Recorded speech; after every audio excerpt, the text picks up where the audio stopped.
Сәлеметсіздер ме, құрметті көрермен, біздің каналға қош келдіңіз. Әлемде және Қазақстанда болып жатқан маңызды және шұғыл жаңалықтарды арнамыздан бақылап отырыңыз. Видео кейіннен тарап, қажеттілерге жету үшін видео астындағы бір лайк және жазылу түймелерін басыңыз. Қолдарыңыз Қабатулланың қабырғаларына тисін. Құрметті қалайық, мынандай жаңалық шықты. Енді Тоқаевтың тапсырмасы бойынша бос жатқан және заңсыз пайдалануға берілген жерлерді қайтадан мемлекеттің меншігіне беруге қайтару шарасы жалғасып жатыр. Министрлік ресми ақпарат жариялады.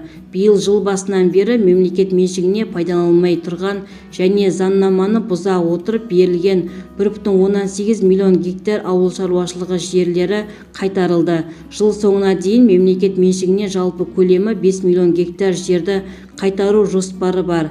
Мемлекеттік меншігіне қайтарылған жерлер бірінші кезекте халықты жайылымдық жерлермен қамтамасыз етуге бағытталады. Қайтарылған жерлер аудандардың резервіне қойылады. Халық тиісті жайылым жерлермен қамтығаннан кейін қалған жерлерге конкурсқа шығарылады деп көрсетілген. Енді бұл қайтарылған жерлерді халыққа ресми түрде жариялап, ашық түрде көрсетіп, қай жер кімге беріліп жатқанын айту керек сияқты. Өз ойларыңызды комментарияға жазып қалдырыңыз. Егер де біздің видеоролик ұнаса, подписаться және бір ғана лайк түймесін басып кетулеріңізді сұраймыз.